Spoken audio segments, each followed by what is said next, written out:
మన పిల్లలని మనం ఇప్పుడు భక్తికి, ఆధ్యాత్మికతకి, హిందుత్వానికి దగ్గర చేయకపోతే మన చేయి దాటిపోతాం. ప్రతి దానికి నాకేంటి అనే క్యాలిక్యులేషన్లోకి వెళ్ళిపోయి, గెలుపు అనగానే డబ్బు అనే సైడ్కి వెళ్ళిపోయి, హిందుత్వం అనగానే నీకు రిలీజియస్ టెక్స్ట్ కాదు, ఎప్పుడు కూడా నమ్మే కంపల్సరీ గుడ్డిగా అనని ఒకే ఒక్క ఏదైనా సిస్టమ్ ఉంది అంటే అది హిందుత్వం. నమ్ము అని ఎప్పుడు చెప్పాలి. స్వామి వివేకానంద అదే కదా.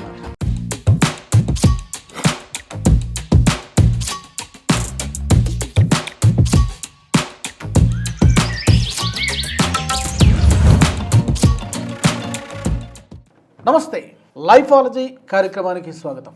ఈ వారం ఎపిసోడ్లో చాలా ముఖ్యమైనటువంటి అంశం ఇది. చిన్నపిల్లల్ని హిందుత్వానికి లేదా ఆధ్యాత్మిక చింతనకు దగ్గర చేయడం ఎలా అనేటువంటి అంశాన్ని గురించి మాట్లాడుతుంది. దాని ప్రాముఖ్యత ఏంటి, ఎందుకు మనం దగ్గర చేయాలి, చేయకపోతే ఏమవుతుంది తెలుసుకుందాం. నాతో స్టూడియోలో అందుబాటులో ఉన్నారు లైఫ్ కోచ్ హరీష్ గారు. హరీష్ గారు నమస్తే. నమస్తే అండి. చాలామంది అనుకుంటారు ఈ హిందుత్వం అనేది అదేదో ఆ పదమే ఏదో ఒక మతానికి ఆపాదించేస్తారు. అవునవును. అదేదో వింతగా చూస్తారు. ఆధ్యాత్మిక చింతన అనగానే అది ఇప్పుడు ఎందుకు మనకి 50-55 తర్వాత చూసుకుందాం అనేటువంటి ఒక ఆలోచన చాలామందిలో ఉంటుంది. ఎలా ఈ హిందుత్వానికి ఈ రోజు ఉన్నటువంటి జనరేషన్, ముఖ్యంగా చిన్నపిల్లల్ని ఎలా దగ్గర చేయాలి? నీడ్ ఆఫ్ ద అవర్ కూడా. ఇప్పుడు చెయ్యకపోతే మన పిల్లలని మనం ఇప్పుడు భక్తికి, ఆధ్యాత్మికతకి, హిందుత్వానికి దగ్గర చేయకపోతే మన చేయి దాటిపోతారు. యాంత్రికమైన జీవితం అయిపోయి, ప్రతిదానికి నాకేంటి అనే క్యాలిక్యులేషన్లోకి వెళ్ళిపోయి, గెలుపు అనగానే డబ్బు అనే సైడ్కి వెళ్ళిపోయి, మన నుంచి దూరం చేయడానికి, మన పిల్లలని మనకే శత్రువులుగా మార్చడానికి ఈజీ ఒక్కొక్క మాటతో మన పిల్లల్ని మనకే బ్యాక్ ఫైర్ చేసేలా చేసి, ఏదో తెలియకుండానే చాప కింద నీరులాగా అంటారు కదా, అలాగా చాలా జరుగుతున్నాయి. సో అందుకని మన పిల్లలకి భక్తిని, ఆధ్యాత్మికతని, హిందుత్వం యొక్క కోర్ని నేర్పించాలి. నేను ఇది ఎప్పుడు అంటుంటాను, హిందుత్వం అనగానే నీకు రిలీజియస్ టెక్స్ట్ కాదు, ఒక టెక్స్ట్ బుక్ ఏదో నేర్పించి ఇది చదువుకో అని కాదు. అటు ఓన్లీ స్పిరిచువాలిటీ కాదు. గొప్ప విషయం ఏంటంటే ఓన్లీ ఆధ్యాత్మికం కూడా కాదు. హిందుత్వం అనేది ఎంటైర్ లైఫ్ థింగ్. నువ్వు నిజంగా ఎప్పుడు తుమ్మాలి, దగ్గాలి, లేకపోతే నువ్వు ఒకవేళ నీకు ఒంట్లో వేడి చేస్తే ఏం చెయ్యాలి కూడా మనకు అన్ని హిందుత్వంలో అలా కలగలిపి చెప్పారు. పెద్దలు తులసి ఆకు దగ్గర నుంచి మొదలుపెట్టి మనము తమలపాకు దాకా, లేకపోతే చిన్న జ్వరాల దగ్గర నుంచి పెద్ద పెద్ద రోగాల దాకా, లేకపోతే చిన్న ఆలోచన సైకలాజికల్ చిన్న డిప్రెషన్ దగ్గర నుంచి మొదలుపెట్టి పెద్ద పెద్ద మానసిక సమస్యల ద్వారా అన్ని రకాలుగాను హిందుత్వం ఈజ్ కవరింగ్ ఇట్. ఆ ఒక చిన్న పాయింట్. అండ్ మీరు ఒక వింత విషయం చెప్తాను మీకు, ఎప్పుడు కూడా నమ్మే కంపల్సరీ గుడ్డిగా అనని ఒకే ఒక్క ఏదైనా సిస్టమ్ ఉంది అంటే అది హిందుత్వమే. నమ్ము అని ఎప్పుడు చెప్పరు. స్వామి వివేకానంద అదే కదా అన్నారు. నువ్వు ఊరికే గుడ్డిగా నమ్మకు, నువ్వు నమ్మాల్సింది ఏం లేదు, చాలా గొప్పగా తెలుసుకోవచ్చు అనే మాటలు వస్తుంది. అందుకని ముందు మన పిల్లలకి నేర్పించాల్సింది, ఒరే నిన్ను దాడి చేయడానికి పిచ్చి లాజిక్లతో, అనవసరమైన విషయాలతో నువ్వంటే ఏంటో అనేది తెగ్గొడతారు. ఇక్కడ ఎందుకు నేర్పించాలి అసలు, నేను ఎందుకు హిందుత్వమనో హిందూవాదనో ఎందుకు అనుకోవాలి అంటే, ఫస్ట్ మన మీద ఏదైనా దాడి జరగాలి అంటే మన ఐడెంటిటీని బ్రేక్ చేస్తారు. ఫర్ ఎగ్జాంపుల్, ఎవరైనా నన్ను ఎక్కిరించాలనుకోండి, అరే కళ్ళజోడోడా, అరే గుడ్డోడా అని ఎక్కిరిస్తారు. అంటే అర్థం ఏంటి, వాడు ముందు మన ఐడెంటిటీని ఒక వాడిలాగా మార్చేశాడు. నేను మనిషిని, నా లోపల ఒక ఇది ఉంది, నేను చదువుకున్న, ఇవన్నీ పక్కన పెట్టి ఎవరైనా మన ఎక్కిరించడానికి ఏం చేయాలి, ముందు మన ఐడెంటిటీని మార్చాలి. అలాగా హిందుత్వం నుంచి మనం సెపరేట్ చేయడానికి ముందు మన ఐడెంటిటీని బ్రేక్ చేస్తారు. ఏమని, నేను ఇట్లా చూశారు, నిన్ను తక్కువ చేసి చూశారు, లేకపోతే నువ్వు ఎక్కువ వాడివి, లేకపోతే నువ్వు ఇలాంటి వాడివి, నువ్వు అలాంటి వాడివి అని చెప్పి, లేకపోతే నీ మతంలోనే నేను ఇలా చేస్తారు, నీ మతంలో ఏంటి దేవుళ్ళంతా ఇలా చేశారంట అని ఏవేవో చెప్పి ముందు మన ఐడెంటిటీని మనం బ్రేక్ చేస్తాం. సో పిల్లలకి మనం నేర్పించాల్సిన ముఖ్యమైన ఫస్ట్ అండర్లయింగ్ లాజిక్ ఏంటంటే, నీ ఐడెంటిటీని బ్రేక్ చేసేవాడిని ఐడెంటిఫై చేయి. ఫస్ట్ ఎవడైనా సరే, నీ భక్తి ఏంటి ఇలా ఉంది, బొట్టు ఎందుకు ఇలా పెడుతున్నావు, లేకపోతే బొట్టు పెట్టుకుంటే ఇలా అయిపోతుందా, పూజ చేసినంత మాత్రం దేవుడు వస్తాడా అని చెప్తున్నా అంటే, that's my identity. I'm in this హిందుత్వం. మా నాన్న నాన్న నాన్న తాత తాత తాత మాకు ఇక్కడ ఇందులో ఉంటే నువ్వు ఎవరో వచ్చి ముందు నా ఐడెంటిటీ బ్రేక్ చేస్తావేంటి? ఇస్ ద ఫస్ట్ థింగ్ మన పిల్లలకు నేర్పించాలి. ఎవరైనా సరే నీ పరిధిలోకి వచ్చి ఇదేంటి అని అడుగుతున్నాడు అంటే వాడిని ఐడెంటిటీ బ్రేక్ చేయడానికి వస్తున్నాడు. ఇది పిల్లలు గుర్తించాలి. అందులో రైట్ ఏంటి రాంగ్ ఏంటి డిబేట్లో పడకూడదు. చాలా చాలా ఇంపార్టెంట్. పిల్లలు నేర్పించాలి. వాళ్ళకే డౌట్ వస్తుంది, అవును కదా మరి ఇంద్రుడు అలా వెంటపడ్డాడంటారా, మేనకని పంపించారంటారా అని పిల్లలు అడుగుతారు. అసలు ఫస్ట్ అండ్ ఫార్మోస్ట్ థింగ్ ఆ క్వశ్చన్ నీకు అడిగిన వాడికి అసలు ముందు చదివాడా, చదివినవన్నీ అనలైజ్ చేశాడా, అసలు ఎన్నెన్నిసార్లు ఇంద్రుడు అలా పంపించుంటాడు, అసలు ఇంద్రుడు అంటే ఏమిటి, ఏమీ తెలియదు. ఒక లైన్ చదువుకొచ్చి మన పిల్లల ఐడెంటిటీని బ్రేక్ చేయడానికి వేస్తారు. అసలు ఇంద్రియములు అంటే ఏమిటో తెలియదు. ఇంద్రియములు జయించిన వాడు ఇంద్రుడు అవుతాడు, జితేంద్రుడు అవుతాడు అని ఎన్నో పాయింట్లలోంచి వస్తుంది. అవన్నీ కాదు, ఒక మాట చెప్తాడు, ఇంద్రుడు అలా చేశాడంటే తెలుసా, మేనకని పంపించాడంటే తెలుసా అని ఏదో చెప్తాడు. చెప్పగానే మన పిల్లలకి అవునా నిజమా అని అనిపిస్తుంది. సో అందుకని ఫస్ట్ నేర్పించాల్సింది, ఎవరైనా నిన్నలా ప్రశ్న వేస్తుంటే ఫస్ట్ వాడి ఇంటెన్షన్ ఏంటో కనిపెట్టాలి. Identify there intentions. ఇది చాలా చాలా ముఖ్యం. దాని తర్వాత నిజంగా తెలుసుకోవాలనుకోండి, ఎన్నో ఆధ్యాత్మిక చర్చలు ఉన్నాయి, ఎంతోమంది గురువులు ఉన్నారు. ఇలాంటి ప్రశ్నలకి మూతి మీద కొట్టేలాగా సమాధానము అర్థమయ్యేలాగా ప్రేమతో వెన్నపెట్టి నేర్పించే వాళ్ళు కూడా ఉన్నారు. అడిగే వాళ్ళని బట్టి ఉంటుంది. అడిగే వాళ్ళని బట్టి సమాధానం. అబ్సల్యూట్లీ. మొన్న మనం రీసెంట్గా చూసాం కదా, అయ్యప్ప స్వామి అంటే హరిహర పుత్రులకు ఎలా పుడతాడు, ఇద్దరు అబ్బాయిలకు ఎలా అంత కామన్ సెన్స్ లేకుండా ఎందుకుంటారు మనవాళ్ళు కదా. ఇప్పుడు హరిహర మోహిని అవతారంలో వచ్చిన విష్ణుమూర్తి అని అంత క్లియర్గా ఉంటే హరిహరులకు ఎలా పుడతారయ్యా అంటే ముందు that is what they do, they break our identity. మన పిల్లలకి నేర్పించాల్సింది they should not break our identity. పిల్లల్ని గట్టిగా చేయాలంటే ఫస్ట్ నిన్ను నువ్వు కాదని ప్రూవ్ చేస్తారు చూడు, నువ్వు హిందువు పిల్లవాడివి కాదని ప్రూవ్ చేస్తాడు, నువ్వు హిందుత్వాన్ని హేట్ చేయడానికి అన్ని రకాల బాణాలు వేస్తారు. ఇది ఫస్ట్ నేర్పించాలి పిల్లలకి. అప్పుడే మన పిల్లలు మన దగ్గరికి వస్తారు. కరెక్ట్. హరీష్ గారు, అయితే చాలామంది ఏంటంటే ఈవెన్ ఇతర మతాల వాళ్ళు కావచ్చు, హిందూ దేవీ దేవతల గురించి ఎంతమంది దేవతలు ఉంటారు మీకు, ఇన్ని కోట్ల మంది ఏంటి? ఈ మధ్య ఒక ముఖ్యమంత్రి గారు కూడా మాట్లాడారు. సరే అది వేరే కాంటెక్స్ట్ అనుకోండి, దాంట్లో మనం పొలిటికల్ సబ్జెక్ట్లోకి వెళ్ళదు. పెళ్లి కాని వాళ్ళకి ఒక దేవుడు, దేవతలు మైసమ్మలు అంటారు, పోచమ్మలు అంటారు, హనుమంతుడు అంటారు. ఇన్ని కోట్ల మంది దేవతలు ఏంటి, చూడండి మా దగ్గర ఒకటే దేవుడు, ఏం మతం మీది అని కొంతమంది ఈ హిందూ పిల్లల్ని ఉద్దేశించి కొంతమంది మాట్లాడుతూ ఉంటారు. ఈ డిస్కషన్స్ పెద్దవాళ్ళు కూడా జరుగుతున్నాయి సార్. ఎట్లా దీన్ని ఎక్స్ప్లెయిన్ చేస్తారు? అసలు చాలా ఇంపార్టెంట్ అనేది దట్ అసలు దేవత అంటే ఏంటో తెలియదు. ఓకే, దైవీకమైన శక్తి అంటే ఏంటో అర్థం కాదు. ఊరికేదో పై మాటగా అనేస్తారు. నిజంగా దేవత, the concentrated spiritual focused energy is దేవత. నువ్వు దేని మీదైతే పదే పదే తదేకంగా చేస్తావో అక్కడ ఒక దేవత ఉద్భవిస్తుంది. చదువు మీద ఫోకస్డ్ పెడితే మేధాదేవి సరస్వతీదేవి ఉద్భవిస్తుంది. నీకు ధైర్యము కావాలంటే హనుమంతుడు అలా ఉద్భవిస్తాడు. నువ్వు దేని మీదైతే ఫోకస్ చేస్తావో అలా నీకు అక్కడ నీ ఎనర్జీని బట్టి ఉద్భవిస్తుంది. ఇది స్పిరిచువల్గా. నువ్వు రియల్ లైఫ్లో చూసుకుంటే మామూలుగా మనకి రిలీజియస్ బుక్స్ టెక్స్ట్ ప్రకారం చూసుకుంటే ఎంతోమంది దేవతలు లేరు మనకి. భగవంతుడు ఎప్పుడూ ఒక్కడే, అన్ని అవతారాలు తీసుకుంటాడు. సముద్రం ఒక్కటే, అందులో ఒక అల ఒకలాగా ఎగురుతుంది అని మనకు ఎప్పటి నుంచో చెప్పారు. ఏకం సత్, ఎప్పుడు ఒకటే నిజం సత్యం. మన దానిలోంచో చెంచాడు తీసుకెళ్ళి వాళ్ళు అన్ని మార్చుకుంటారు, కానీ ఎప్పుడూ ఏకమే, ఒకటే. అది తెలుసు అందరికీ. ఇప్పుడు మనకు కూడా అందరికీ తెలుసు. కానీ నా దేవుడు ఎంత పవర్ఫుల్ అంటే ఒక విగ్రహంలోకి వచ్చేయగలడు, ఒక సముద్రంలోకి వచ్చేయగలడు, రవికి వచ్చేయగలడు, గాలికి వచ్చేయగలడు. నా దేవుడికి అంత కేపబిలిటీ ఉంది that he can go anywhere, he can come and express in any form. అది హిందుత్వం యొక్క గొప్పతనం. నేను కాంప్రిహెండ్ చేసుకోవడానికి ఒక చిన్న పసుపు ముద్దనిట్లా చేసి గణపతి అని పూజిస్తే అందులోకి వస్తాడు నా దేవుడు. అంత పవర్ఫుల్ మై గాడ్. రూపం మారుతుంది అంతే. అసలు భగవంతుడెప్పుడు నిరాకారుడే, నీ కోసం ఆకారం తీసుకుని వస్తాడు, నీ చర్మచక్షులకు అర్థం కావడానికి వస్తాడు. అంతే మన కాన్సెప్ట్, అంతే క్లియర్గా. సో నీకు రూపము నుంచి ఏదైతే నిరాకారానికి వెళ్ళాలనే జర్నీ ఉంటుందో అది చెయ్యండి అని మనకు ఎప్పటి నుంచో నేర్పించారు. ఒక్కసారి కాదు. సో అందుకని ఎవరైతే ఈ సగం సగం అమ్మవారి ఏంటిది ఏంటంటారో లెవెల్ ఆఫ్ మైండ్ని బట్టి లెవెల్ ఆఫ్ గాడ్ యొక్క ఫామ్స్ పెట్టారు, భగవంతుడి యొక్క రూపాన్ని పెట్టారు.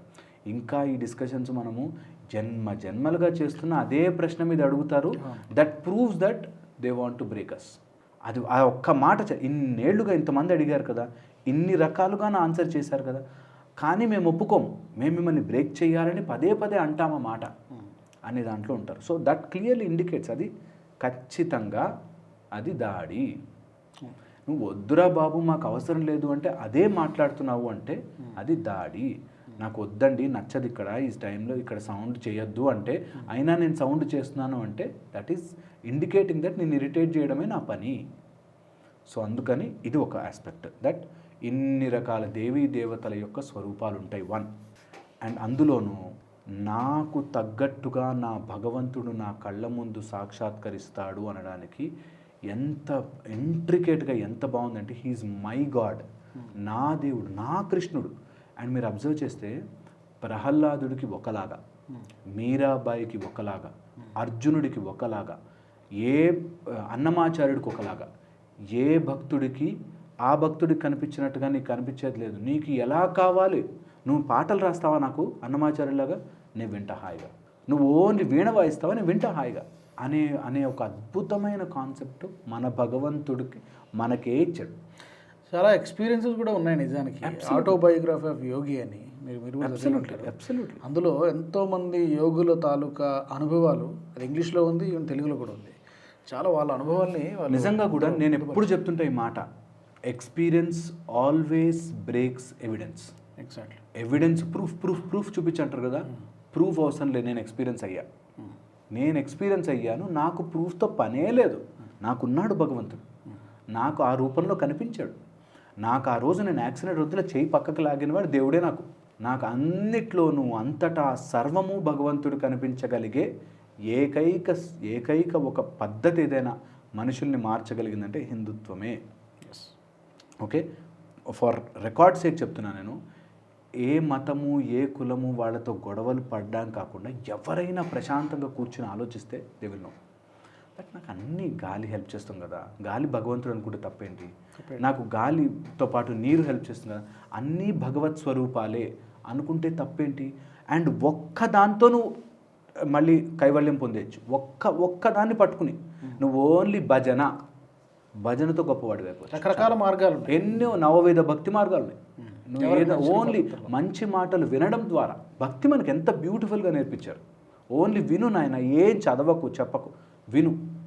అక్కడెక్కడికో వెళ్ళి రక్త మైసమ్మ, లేకపోతే గండి మైసమ్మ, లేకపోతే వెంకటేశ్వర స్వామి అని ఎలా తీసుకున్నా కూడా నువ్వు నమ్మిన భగవంతుడి రూపంలోకి ఎనర్జీ వచ్చేస్తుంది.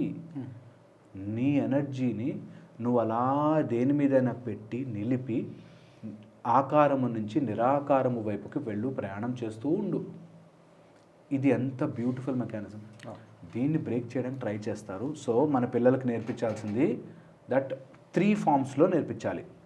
1 బుక్స్ ద్వారాను, రిలీజియస్ ద్వారాను, స్క్రిప్చర్స్ ద్వారాను కథలు చెప్పండి, వాటిలో మోరల్స్ చెప్పండి, దాంతోపాటు స్పిరిచువాలిటీ నేర్పించండి, దాంతోపాటు హయ్యర్ క్వాంటమ్ ఫిజిక్స్ కూడా నేర్పించండి. అన్నీ కలిస్తేనే హిందుత్వం యొక్క సంపూర్ణ సమగ్రత అర్థమవుతుంది మనకి.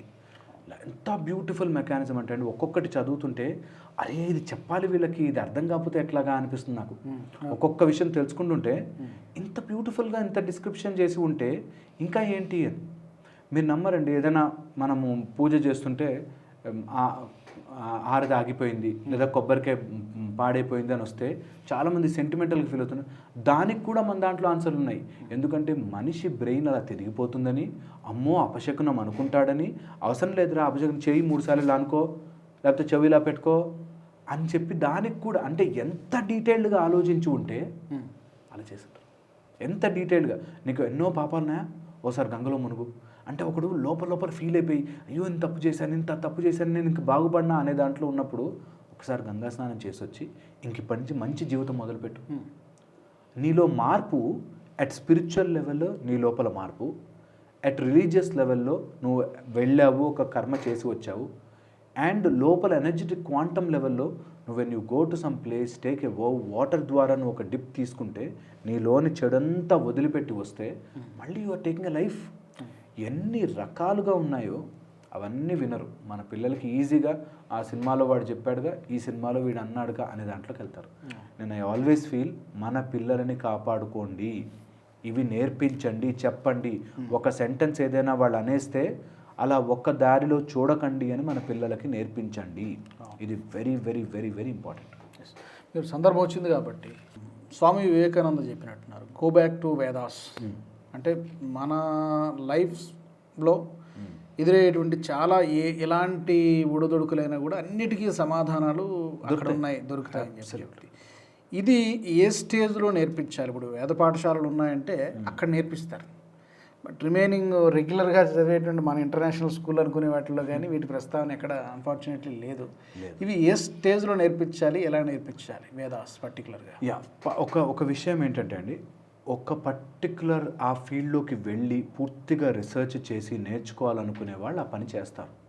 మన జనరల్గా ఉండే ఈ పరుగు ప్రపంచంలో ఇలా కూడా ఉండాలి.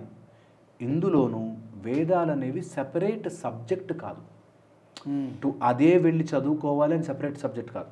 సారాంశం గ్రహిస్తే చాలు, మన లోపల ఉన్న పరిధిలో మనం తెలుసుకుంటే చాలు.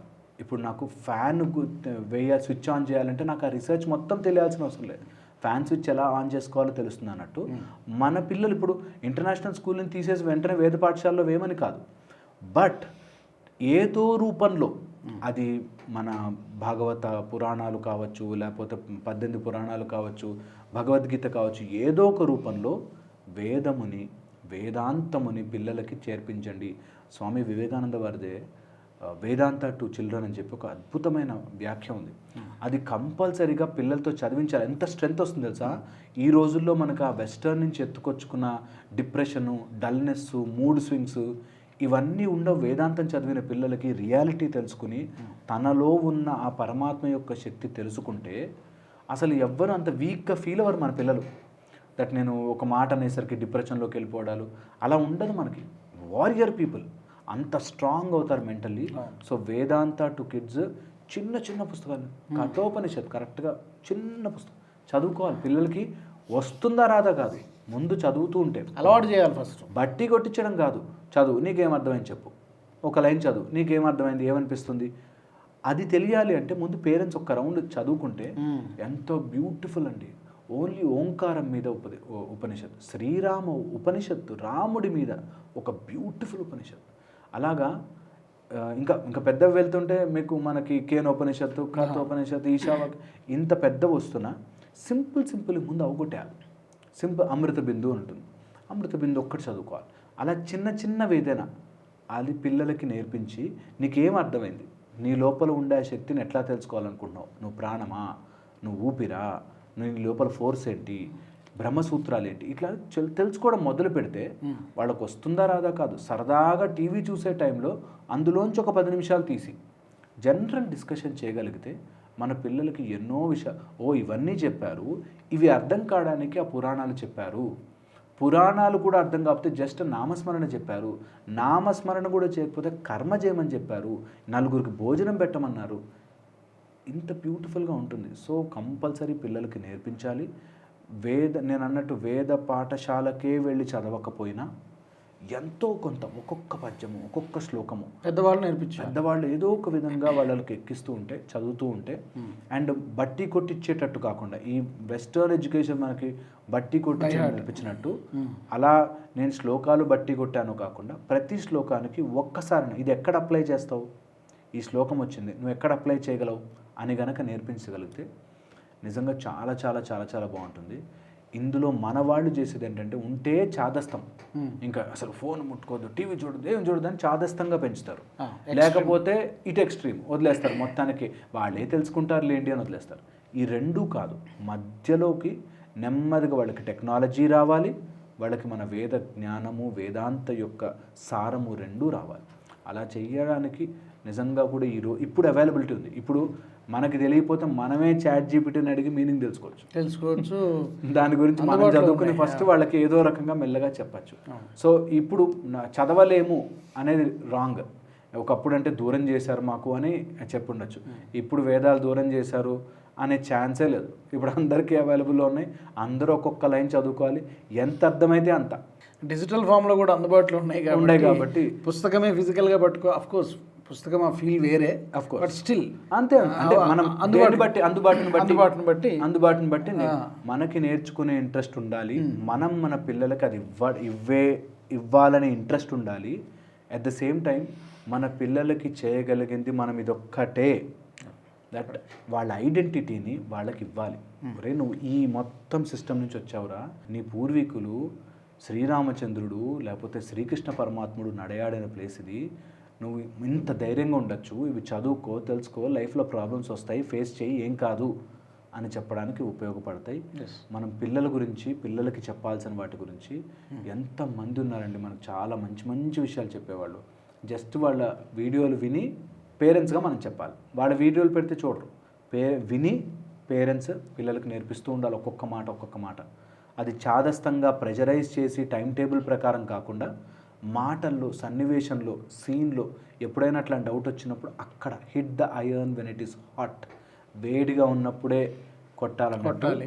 అలాంటి పిల్లలకి అవసరం ఉన్నప్పుడు మనము చెప్పే మాట, నా తండ్రి ఇలా చెప్పాడు, నా తల్లి ఇలా చెప్పిందని జీవితాంతం గుర్తుంటుంది. ఓకే హరీష్ గారు, చాలా చాలా చక్కని విషయాలు చెప్పారు, చాలా మంచి విషయాలు చెప్పారు. దీన్ని బట్టి ఈ ప్రేక్షకులు, ఈ ఎపిసోడ్ చూస్తున్న ప్రేక్షకులు అర్థం చేసుకోవాల్సింది ఏంటంటే, ఈ హిందుత్వ అనేది నేర్పించకపోతే లైఫ్లో లైఫ్ లేకుండా పోతుంది, లైఫ్లెస్ జీవం లేకుండా పోతుంది. సో అందుకనే తప్పనిసరిగా ఈ హిందుత్వాన్ని పిల్లలందరికీ నేర్పించాలి, దాని సారాంశాన్ని నేర్పించాలి, వేదాల గురించి చెప్పాలి. ఇది పెద్దవాళ్ళు చేయాలి, గురువులు కూడా చేయాలి. తప్పకుండా మార్పు రావాలని మనం కోరుకుందాం. థ్యాంక్ యూ, ధన్యవాదాలు. ఇది ఈ వారం లైఫాలజీ ఎపిసోడ్. ఇంకా ఈ లైఫాలజీ ఎపిసోడ్లో ఎలాంటి టాపిక్స్ మీరు కోరుకుంటున్నారో అది కూడా మీరు కామెంట్స్లో మాకు చెప్పచ్చు. వచ్చే వారం ఎపిసోడ్లో మళ్ళీ కలుసుకుందాం. జై హింద్. ఈ వీడియో మీకు నచ్చినట్టయితే లైక్ చేయండి, 10 మందికి షేర్ చేయండి. అలాగే కామెంట్ల రూపంలో మీ అభిప్రాయాలను మాతో పంచుకోండి. Nationalist hub group of channels ను సబ్స్క్రైబ్ చేసుకుని తెలుగునాట జాతీయవాద జర్నలిజాన్ని ప్రోత్సహించండి. ఈ వీడియో కింద ఉన్న బెల్ ఐకాన్ పై క్లిక్ చేయడం మర్చిపోవద్దు. ఈ వీడియో మీకు నచ్చినట్టయితే లైక్ చేయండి, 10 మందికి షేర్ చేయండి. అలాగే కామెంట్ల రూపంలో మీ అభిప్రాయాలను మాతో పంచుకోండి. Nationalist hub group of channels ను సబ్స్క్రైబ్ చేసుకుని తెలుగునాట జాతీయవాద జర్నలిజాన్ని ప్రోత్సహించండి. ఈ వీడియో కింద ఉన్న బెల్ ఐకాన్ పై క్లిక్ చేయడం మర్చిపోవద్దు.